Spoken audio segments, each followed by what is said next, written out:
Hello dear students, so today in this video we are going to discuss small concept, empirical formula, percentage composition and stoichiometry. So first we will discuss some numerical based on small concept. So our first question is calculate the mass of 0.1 mole of KNO3, second 1 into 10 raised to power 23 molecules of methane and third 112 centimetre cube of hydrogen at STP. तो यहाँ पर हमें mass calculate करना है किसका 0.1 mole of potassium nitrate का, 1 into 10 raise to power 23 molecules of methane का and third 112 centimetre cube of hydrogen at STP का। तो देखियो फर्स्ट केस में हम क्या करते हैं, हमें पता है मोल्स क्या होता है, मास अपॉन मोलर मास। यहाँ पर देखो मोल्स हमें गिवन है 0.1, तो हम यहाँ पर 0.1 पुट करेंगे। यहाँ हमें मास निकालना है तो मास अपॉन 101 क्या हो जाएगा, मोलर मास ऑफ KNO3। तो यहाँ से हमारे पास मास आ जाएगा किसका, KNO3 का 10.1 ग्राम। Simple, okay. नेक्स्ट में हमें क्या दे रखा है, मोलिक्यूल्स दे रखा है। तो हमें पता है मोल्स क्या होते हैं, given particles upon Avogadro number. Given particles means जो नंबर ऑफ मोलिक्यूल्स हैं, तो मोल्स इज इक्वल टू क्या हो जाएगा, given molecules upon Avogadro number. तो यहाँ से हमारे पास मोल्स आ जाएंगे, दैट इज 0.166।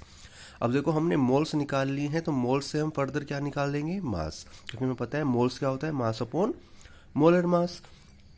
अब मोल्स हमारे आ चुके हैं 0.166, तो 0.166 हम यहाँ पर रखेंगे और मास अपॉन 16 क्या है, मोलर मास ऑफ मीथेन।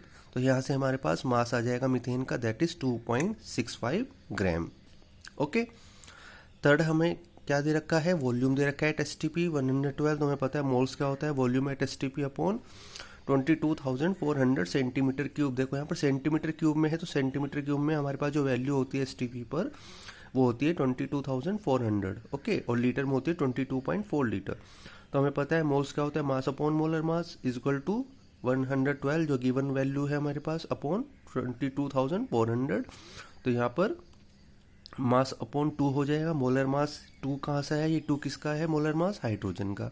तो mass upon 2 is equal to 112 upon 22,400 हो जाएगा। तो यहाँ से मास की वैल्यू कितनी आ जाएगी, 0.01 ग्राम। मतलब ये मास किसका हो गया, हाइड्रोजन का एट एसटीपी। ओके। तो ये न्यूमेरिकल था हमारा बेस्ड ऑन मोल कॉन्सेप्ट। अब नेक्स्ट क्वेश्चन हम करेंगे कुछ एनसीईआरटी क्वेश्चंस गिवन है। तो बच्चों हमें पता होना चाहिए जो 1 मोल ऑफ एटम होता है वो ग्राम एटॉमिक मास के इक्वल होता है। ग्राम एटॉमिक मास में कितने एटम्स होते हैं, 6.0222 into 10 raise to power 23 atoms, same in molecules. तो हमारा एनसीईआरटी क्वेश्चन है 1.10 एक्सरसाइज क्वेश्चन है। In 3 moles of ethane calculate number 1 number of moles of carbon atom, number 2 number of moles of hydrogen atom and number 3 number of molecules of ethane. तो हमें 3 moles of ethane में calculate करना है number of moles of carbon atom, number of moles of hydrogen atom and number of molecules of ethane. तो first हम क्या करेंगे, number of moles निकालेंगे किसके, कार्बन एटम के, इन 3 मोल्स ऑफ इथेन। तो देखो अगर हम फॉर्मूले की बात करें इथेन तो C2H6 होता है। सो C2H6 में कितने कार्बन है हमारे पास, 2, मतलब 2 मोल्स हमारे इन्वॉल्व हैं इन इथेन। तो number of moles of carbon in 1 mole of C2H6 कितने हो जाएंगे, 2। So number of mole of carbon in 3 moles of ethane कितने हो जाएंगे, सिंपल मल्टीप्लाई हो जाएगी 3 इंटू 2 6, ठीक है, सिंपल है बहुत। तो सीधी सीधी मल्टीप्लाई हो जाएगी तो 6 हो जाएंगे। अगर हम हाइड्रोजन की बात करें तो 6 है यहाँ पर, तो number of moles of hydrogen atom कितने हैं, 6। तो इन 3 मोल्स कितने हो जाएंगे, 6 इंटू 3 18 मोल्स, सिंपल, ठीक है। अब यहाँ हमें क्या करना है, कैलकुलेट मॉलिक्यूल्स करने हैं 3 मोल्स में। तो हमें पता है 1 mole of ethane how many molecules contain 6.022 into 10 raise to power 23 molecules हमें पता है।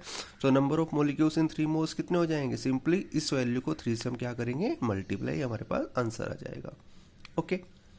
नेक्स्ट है हमारा question 1.30 what will be the mass of carbon 1 carbon 12 atom in gram. ठीक है, तो हमें यहाँ पर मास बताना है 1 कार्बन 12 का इन ग्राम। तो हमें पता है मोलर मास कितना होता है, 12 ग्राम होता है कार्बन का। It's mean 6.022 into 10 raise to power 23 atoms of carbon कितने वे करेंगे, 12 ग्राम। सो 1 एटम क्या हो जाएगा, यूनिटरी मेथड है, 12 अपॉन एवोगैड्रो नंबर, और हमारे पास मास आ जाएगा 1.99269 into 10 raise to power -23 gram. Okay. Next question है हमारा, calculate the number of atoms in each of the following. Number 1 52 moles of argon, number 2 52 unit of helium and number 3 52 gram of helium. तो यहाँ हमें number of atoms calculate करने हैं 52 moles of organ के, 52 unit of helium के and 52 gram of helium के। ठीक है, तो देखो हमें मोल्स पता है, मोल्स क्या होता है, given particles upon Avogadro number. क्योंकि हमें एटम्स कैलकुलेट करने हैं तो number of atoms means given particle is equal to क्या हो जाएगा, moles into Avogadro number. Moles हमें दे रखे हैं ऑर्गन के 52 इनटू एवोगैड्रो नंबर, तो यहाँ पर हमारे पास एटम्स आ जाएंगे किसके, ऑर्गन के। ये हो जाएगा। नेक्स्ट हमें पता है हीलियम का जो मास होता है वो होता है 4 यूनिट। इसका मतलब 4 यूनिट ऑफ हीलियम किसका मास हो जाएगा, 1 एटम ऑफ हीलियम का।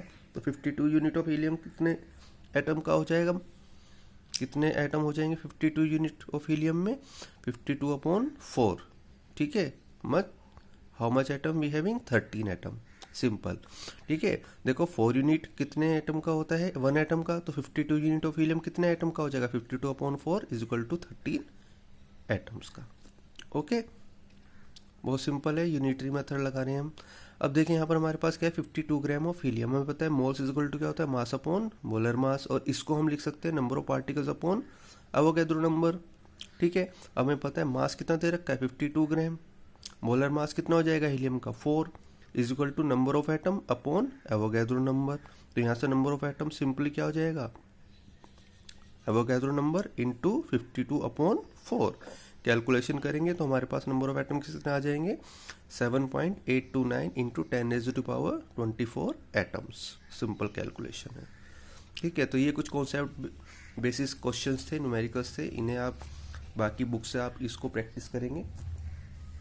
नाउ हमारा जो नेक्स्ट टॉपिक है दैट इज परसेंटेज कंपोजिशन। तो देखिए परसेंटेज कंपोजिशन से मतलब क्या है कि कितना हमारा एलिमेंट प्रेजेंट है किसी भी कंपाउंड में। अगर हम परसेंटेज की बात करें तो हम 100 में उसे रखते हैं। देखो हम बोलते हैं ना कि हमारा काम 30% हो गया है, इसका मतलब कितना रह गया 70%।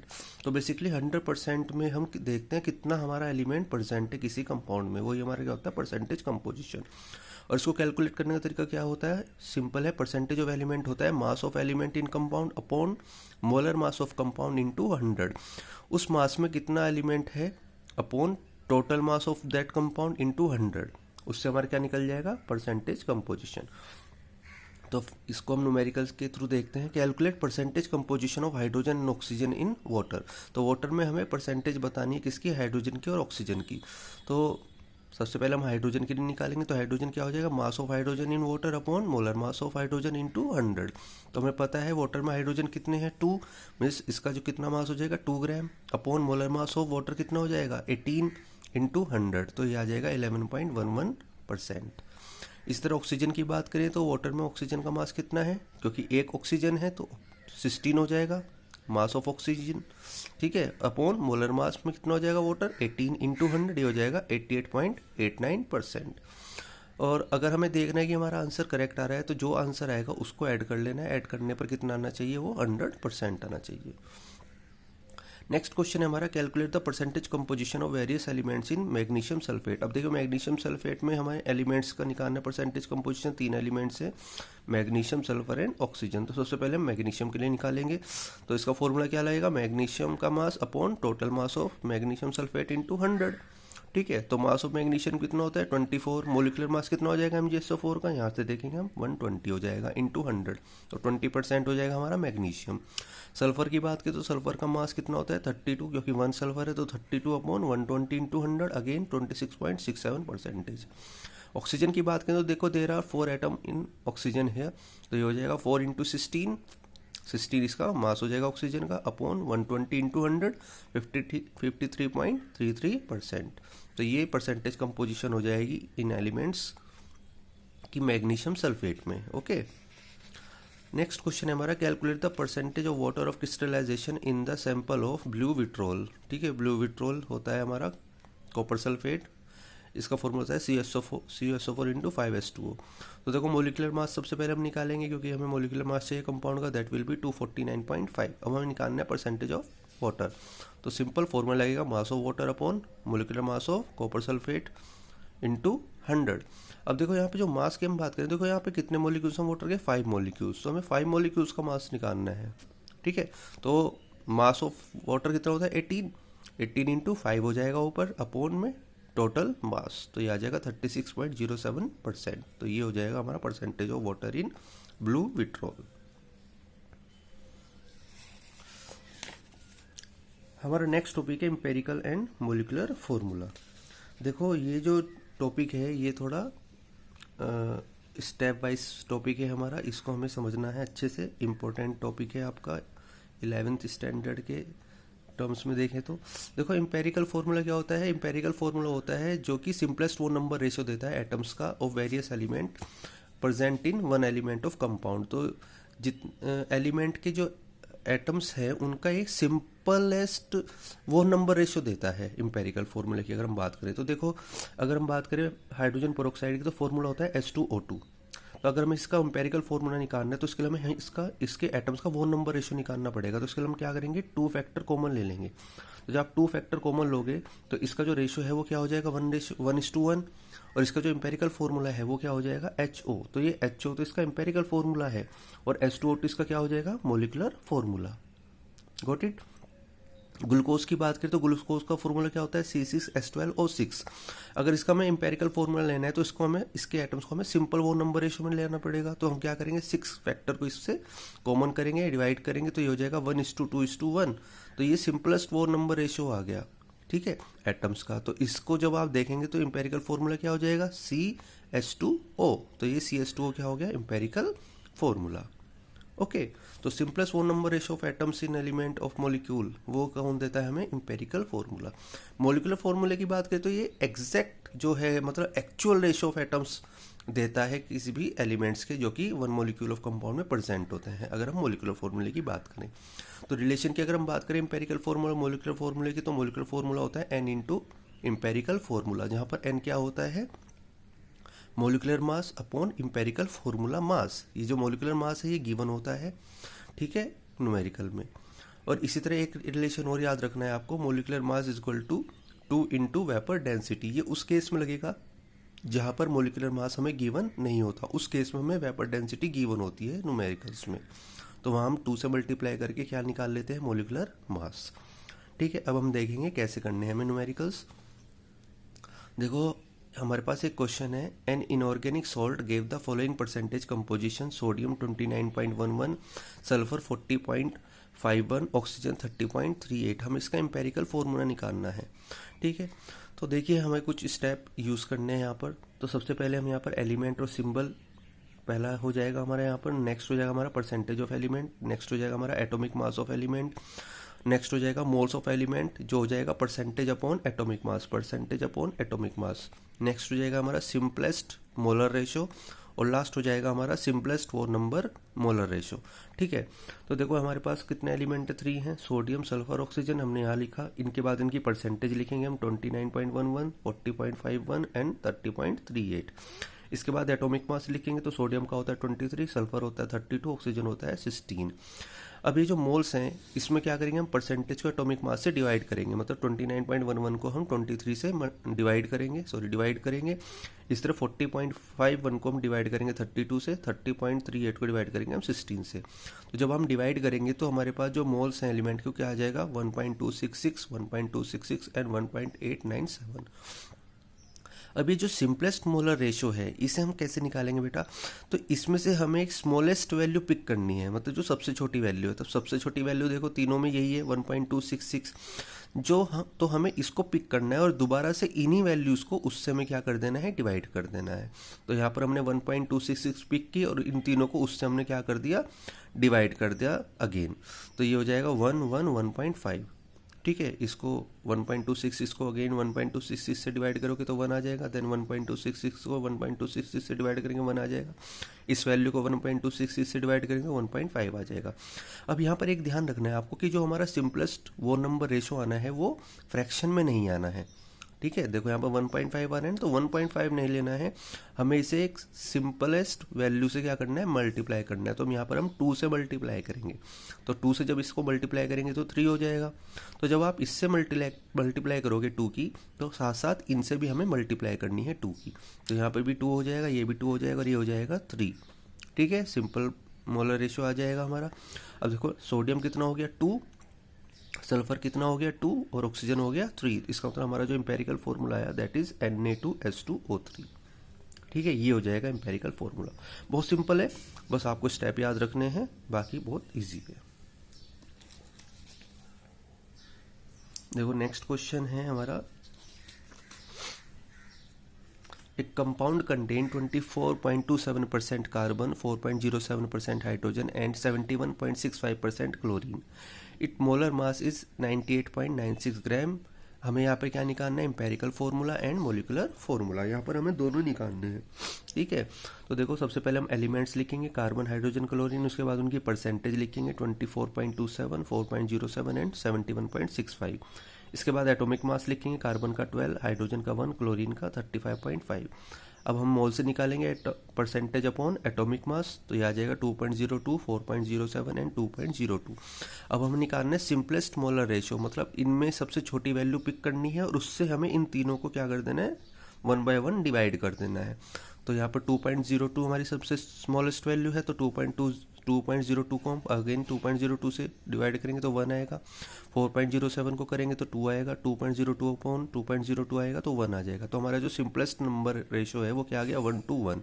इसका मतलब कार्बन कितना हो गया 1, हाइड्रोजन 2, क्लोरीन 1। तो हमारा जो एम्पेरिकल फॉर्मूला है वो क्या आ गया, CH2Cl। इनको मल्टीप्लाई कर देंगे हम सबस्क्रिप्ट वैल्यू में, तो CH2Cl हो गया एम्पेरिकल फॉर्मूला।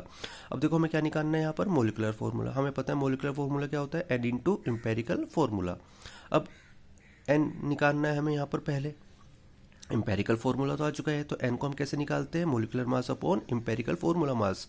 ये जो मोलिकुलर मास है ये गिवन होगा हमें न्यूमेरिकल में, जैसे यहाँ पर गिवन है 98.96, तो ये तो मोलिकुलर मास हो गया है ना, समझ रहे हो बात। तो ये तो गिवन है हमें क्वेश्चन में, अपॉन एम्पेरिकल फॉर्मूला मास। और ये एम्पेरिकल फॉर्मूला के मास क्या है, जो हमारा एम्पेरिकल फॉर्मूला आया है उसका हमें मास निकालना है। तो सिंपल है, कार्बन होता है 12, हाइड्रोजन 2 हो जाएगा, यहाँ पर क्लोरीन होता है 35, टोटल हो जाएगा 49.5।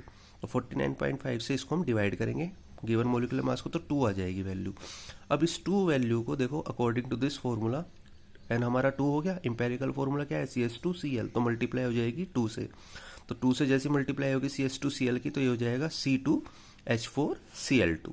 तो ये हमारा क्या आ गया, मोलिकुलर फॉर्मूला। ओके, ये हमारा एम्पेरिकल फॉर्मूला और ये हमारा मोलिकुलर फॉर्मूला। सिंपल है। अब देखिए नेक्स्ट क्वेश्चन है हमारा, एक compound containing carbon, hydrogen and oxygen in which carbon 40%, hydrogen 6.67% and rest is oxygen.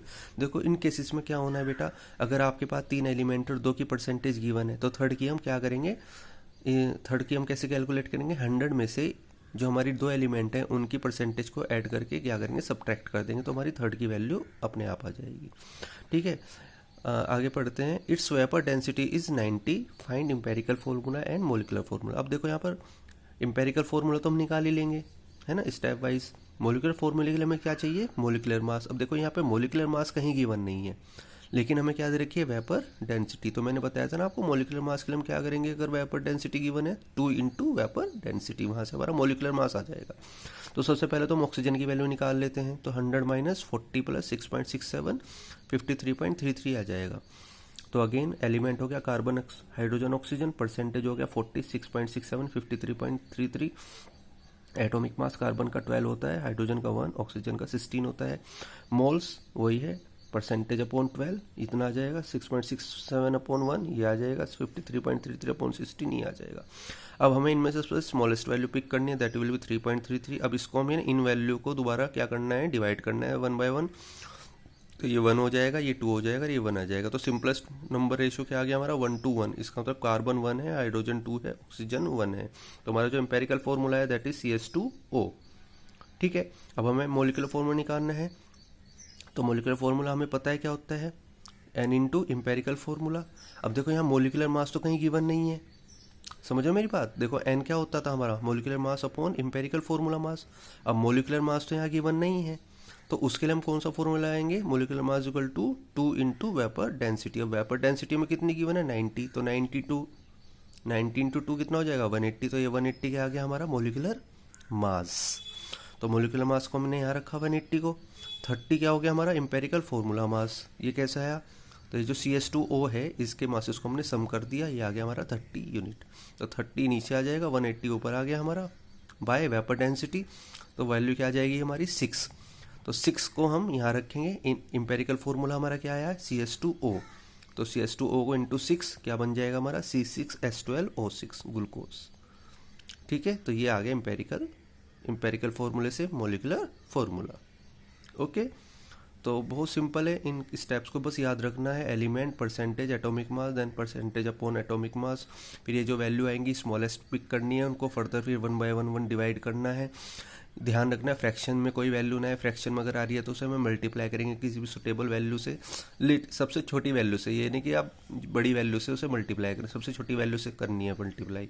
ठीक है, यहाँ पर ये जो वैल्यू आएगी ये सिंपल मल्टीप्लाई हो जाएगी इन एलिमेंट से, हमारे पास इंपेरिकल फॉर्मूला आ जाएगा। मॉलिक्यूलर मास निकालना है तो फर्दर हम रिलेशन यूज़ करेंगे, उसके थ्रू हम मॉलिक्यूलर फॉर्मूले को क्या करेंगे, कैलकुलेट। ओके, चलिए हमारा नेक्स्ट टॉपिक है स्टोइकियोमेट्री ऑफ केमिकल रिएक्शन। ठीक है, स्टोइकियोमेट्री क्या होती है बेसिकली एक्चुअली ये ना हमें क्वांटिटेटिवली रिलेशनशिप देती है among reactant and product in chemical reaction. तो पढ़ लेते हैं इसे क्या होता है। Stoichiometry deals with the calculation of masses और volume of the reactants and products involved in chemical reaction. Stoichiometry means quantitative relationship among the reactants and products in the reaction. तो बेसिकली जो स्टोइकियोमेट्री होती है ये इसके through हम क्या कर सकते हैं, कैलकुलेशन ऑफ मासेस और वॉल्यूम कर सकते हैं किसके, रिएक्टेंट और प्रोडक्ट्स की, जो कि केमिकल रिएक्शन में इन्वॉल्व होते हैं। और ये एक क्वांटिटेटिव रिलेशनशिप देती है among reactant and products in balance chemical reaction. तो देखो अगर हम बात करें कैल्शियम कार्बोनेट की HCl के साथ अगर हम रिएक्ट करें तो क्या बनता है, calcium chloride, water and CO2। ठीक है, तो अगर हम इनकी क्वांटिटी की बात करें तो देखो ये हो जाएगा हमारा 1 मोल, ये हो जाएगा 2 मोल, ये हो जाएगा 1 मोल, ये भी 1 मोल और ये भी कितना हो जाएगा 1 मोल। इसके आगे जो भी वैल्यू होती है उनको हम क्या बोलते हैं, स्टोइकियोमेट्रिक कोफिशिएंट। तो यहाँ पर 1 है तो 1 मोल हो जाएगा, 2 है तो 2 मोल हो जाएगा, यहाँ 1 है तो 1 1 1। इसका मतलब 1 मोल कैल्शियम कार्बोनेट 2 मोल HCl से रिएक्ट करके 1 मोल कैल्शियम क्लोराइड, 1 मोल H2 और 1 मोल CO2 प्रोड्यूस करता है। तो ये हमने एक क्वांटिटेटिव रिलेशनशिप यहाँ पर देखा है, मतलब इन रिएक्शंस में। तो यही जो क्वांटिटेटिव रिलेशनशिप होता है यही क्या कहलाता है, हमारा स्टोइकियोमेट्री कहलाता है। अगर हम ग्राम की बात करें तो 100 ग्राम कैल्शियम कार्बोनेट 73 ग्राम HCl से रिएक्ट करके 111 ग्राम CaCl2, 18 ग्राम वाटर और 44 ग्राम CO2 देता है। अगर हम वॉल्यूम की बात करें, CO2 अगर गैस है STP तो कितना हो जाएगा 22.4 लीटर। तो ये जो क्वांटिटेटिव रिलेशनशिप है जो हम देख रहे हैं यहाँ पर, ये क्या कहलाता है, बेसिकली स्टोइकियोमेट्री कहलाता है। ठीक है, अगर हम बात करें तो ये 3 रिलेशंस देता है, ये mass relationship, mass volume relationship and volume relationship. ठीक है, तो देखो हम यहाँ पे कुछ न्यूमेरिकल्स करेंगे। Number 1, calculate the mass of water produced by combustion of 16 gram of methane. तो यहाँ पर आपको वाटर का मास निकालना है जो प्रोड्यूस होता है by the combustion of 16 gram of methane. 60 gram methane को जब हम कंबशन करेंगे तो हमारा वाटर प्रोड्यूस होगा, उसका हमें मास निकालना है। तो देखो सबसे पहले हम रिएक्शन लिखेंगे, CH4 + 2O2 = CO2 + 2H2O। हमें बैलेंस करनी है रिएक्शन, पहले हमेशा ध्यान रखना है। तो बैलेंसिंग रिएक्शन में हम बात करेंगे क्वांटिटेटिव रिलेशनशिप की। तो देखो ये 1 मोल हो जाएगा, ये 2 मोल हो जाएगा, ये भी 1 मोल हो जाएगा और ये कितना हो जाएगा 2 मोल। तो देखो यहाँ पर सिंपल सी बात है, हमें मास निकालना है वाटर का। इसका मतलब 1 मोल कंबेस होकर कितने मोल दे रहा है वाटर के, 2 मोल। इसका मतलब यहाँ पर कितने ग्राम हो जाएगा 16 ग्राम और ये कितना हो जाएगा 36 ग्राम। तो सिंपल है, तो 16 gram of methane on combustion कितने प्रोड्यूस करेगा, 36 ग्राम ऑफ वाटर मॉलिक्यूल। ठीक है, सिंपल है, समझ में आया ना। देखो मोल्स क्या होते हैं, मोल्स होता है मास अपॉन मोलर मास। तो मोल्स कितने हैं यहाँ पर 2, हमें मास निकालना है। मोलर मास वाटर का कितना होता है 18, तो M = क्या हो जाएगा 36। तो मास हमारा कितना आ गया 36 ग्राम। इसी तरह 1 मोल का आप निकाल सकते हो 16 ग्राम। तो सिंपल है, 16 में कितना आ जाएंगे हमारे 36 ग्राम वाटर। यूनिटरी मेथड लगना है, सिंपल है। नेक्स्ट हमारा, how many moles of methane are required to produce 22 gram of CO2 on combustion. अब हमें यहाँ पर निकालने हैं मोल्स ऑफ मीथेन, कितना, how many moles of methane are required to produce 22 gram of CO2 on combustion. मतलब हमें यहाँ पर मीथेन के मोल्स निकालने हैं, कितने रिक्वायर्ड है 22 ग्राम ऑफ CO2 के कंबशन में। तो हम पहले रिएक्शन कंप्लीट करेंगे अपनी, CH4 + 2O2 = CO2 + 2H2O। इसका मतलब 1 मोल मीथेन जो है कंबशन होकर क्या दे रही है, 1 मोल CO2। तो यहाँ पे नंबर ऑफ मोल्स किसके निकालने हैं हमें,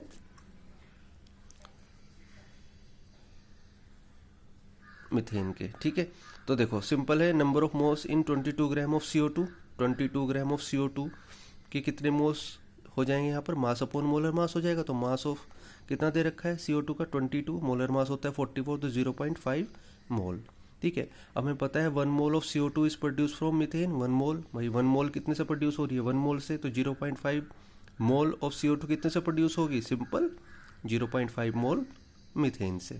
तो 1 से 1 हो रही है, तो 0.5 से कितना होगा, 0.5 मोल। तो यहाँ पर हमने किसके मोल निकाल लिए, यहाँ पर पहले हमने CO2 के, और उससे हमने कंपेयर कर लिया। तो 1 से 1 हो रहा है, तो 0.5 से कितना होगा, 0.5। ओके, नेक्स्ट है हमारा KClO3 on heating decomposes to give KCl and O2. What is the volume of O2 at STP liberated by 0.1 mole of KClO3? ठीक है, पोटेशियम क्लोरेट होता है, तो पोटेशियम क्लोरेट जब डिकम्पोज होगा तो 2KCl प्लस 3O2 में जाएगा। ठीक है, 3O2 मतलब यहाँ पर KClO3 के कितने मोल्स हो गए, 2 मोल, तो यहाँ पर ऑक्सीजन कितने हो गए, 3 मोल। क्योंकि अब ये हम किसकी बात कर रहे हैं, गैस की, तो हमें पता है STP पे कितना होता है 22.4 लीटर। तो यहाँ पे 3 में कितने, देखो 1 मोल में होते हैं 22.4 लीटर एट STP। जितनी भी गैसेज होती हैं सबका 1 मोल की वैल्यू होती है 22.4 लीटर। तो 3 मोल कितनी हो जाएगी, 3 इंटू दिस 67.2 लीटर। तो हमने जो पहले न्यूमेरिकल किए थे वो मास रिलेशनशिप पे थे, यहाँ हम कर रहे हैं मास वॉल्यूम रिलेशनशिप। देखो वॉल्यूम आ गया ना यहाँ पर गैसेज में, ये हो गया हमारा मास।